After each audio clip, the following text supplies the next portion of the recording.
So Saturday's perhaps going to be that realization moment for many that, yes, indeed, the Big Ten has changed and Southern California is now part of Big Ten countries. Welcome in Jack Miller, former Michigan Wolverine, former St. John Titan, now a member of the Michigan Wolverine Radio Network. Jack, thank you so much for joining us tonight. No problem. Thanks, Mark.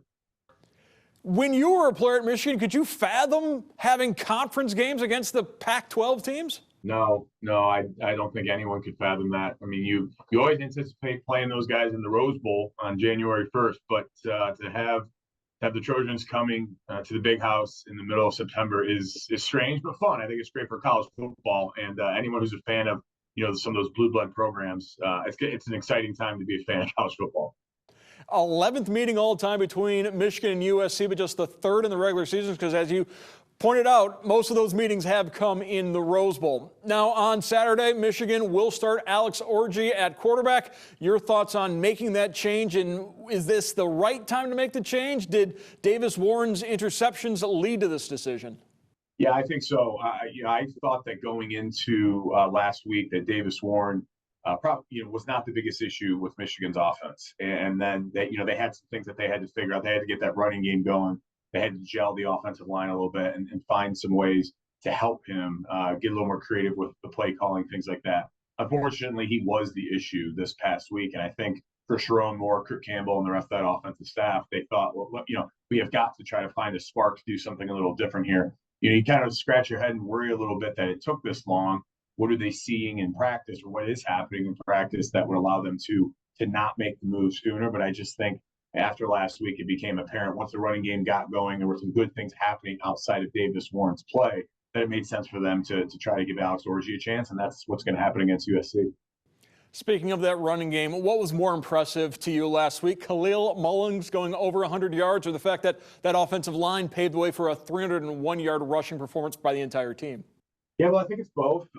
Certainly the offensive line played a lot better, whether it was Khalil Mullings or Donovan Edwards. Those running backs really weren't getting touched until they got about 3 or 4 yards down the field, which is what you want. But at the same time, I think those running backs deserve a lot of credit. I've been critical of Donovan Edwards, as great as he is, as explosive a player as he can be. He's really struggled in between the tackles to break that arm tackle or to fall forward for another couple yards. We all remember how great Blake Corum was for the team for a couple years. And the thing that was so great about Blake was he could get hit at the line of scrimmage. It was still going to be a gain of 2. He could get hit 5 yards down the field. It was going to be a gain of 7. And they struggled to ever find that with Donovan Edwards. Last week, that started to come together, both the offensive line opening those holes and the running backs falling forward, making some plays themselves, breaking tackles, things like that. So it felt like it was starting to gel a little bit, and they're going to need that as they go into Big Ten play.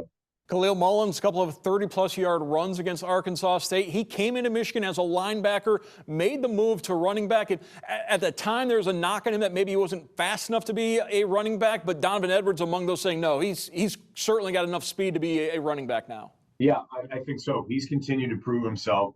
I think he's a guy who probably would have started at a lot of other programs over the last couple of years, but when you had Blake Corum and Donovan Edwards in the backfield for Michigan, he just wasn't able to get that much time. I think he's a hard runner. He runs angry in a sense. And when he starts to time things better with that offensive line, which he did last week, he was more patient. He let the play develop a little bit more. He found, those teams that might not have been there the first couple of weeks because they just weren't in sync together as an offensive line and a running back. And so it's good to see him get going. Now, Arkansas State, not a terrific team. They're going to play everyone that they're going to play the rest of the year is going to be better defensively, but it's good to see that they're trending the right way on the ground.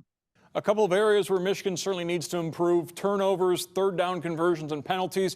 Addressed it with Alex Orji coming in for Davis Warren. That's one way they think they're going to start limiting turnovers. What can they do to play cleaner, both on the penalty situation and getting off the field on third downs defensively? Yeah, I think it's just a point of emphasis. I think that maybe sometimes you take your eye off the ball. Obviously, didn't play terrific week 1. And then we all know what happened against Texas. And so you start focusing or hyper-focusing on some other things. And then you remember at the end of the day, hey, we got to play clean football. It's not something that they've had to worry about in Ann Arbor a whole lot over the past couple of years. They've done a great job taking care of the football. The turnover margin has always been in their favor. And they played clean. They didn't commit a lot of penalties. They played very, very smart, efficient football. They struggled to do that last week a little bit. They let the drives from Arkansas State get extended a number of times because of penalties, things that were within their control. I think it's just a point of emphasis to your point, putting Alex Orji in there instead of Davis Warren for next week, I think they're going to try to eliminate some of those errors throwing the ball and making poor decisions.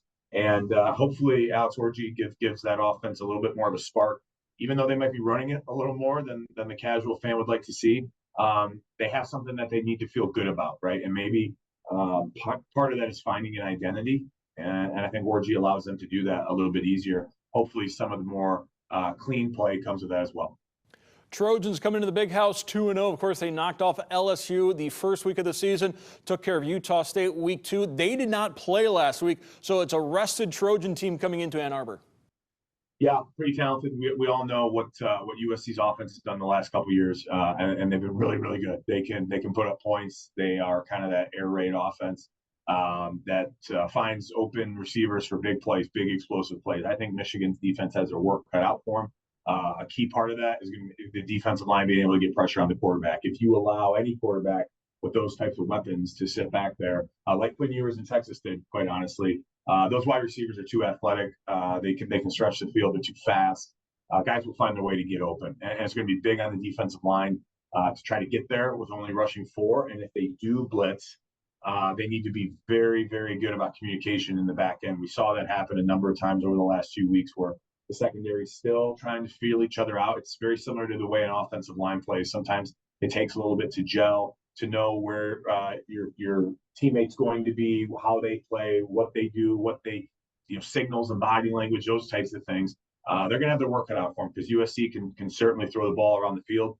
And if Michigan's offense doesn't do their part by not only putting up points, but extending drives to keep USC's offense off the field and help their own defense out, it could be a long day for the Wolverines. We'll see what happens, but they're going to need to take another step. They did a good job last week. The score didn't necessarily reflect that, with Arkansas State scoring 14, 15 points at the end of the game to make it a little closer than it was. But they need to take the next step now if they're going to beat a good USC team. Sharon Moore, Lincoln Riley, the 2 head coaches, both with Oklahoma roots. They're going to square off in a Big Ten battle on Saturday at 3:30 in Ann Arbor. I want to thank our guest, Jack Miller from the Michigan Wolverine Radio Network. Jack, thank you once again. Thanks, Mark. Go Blue.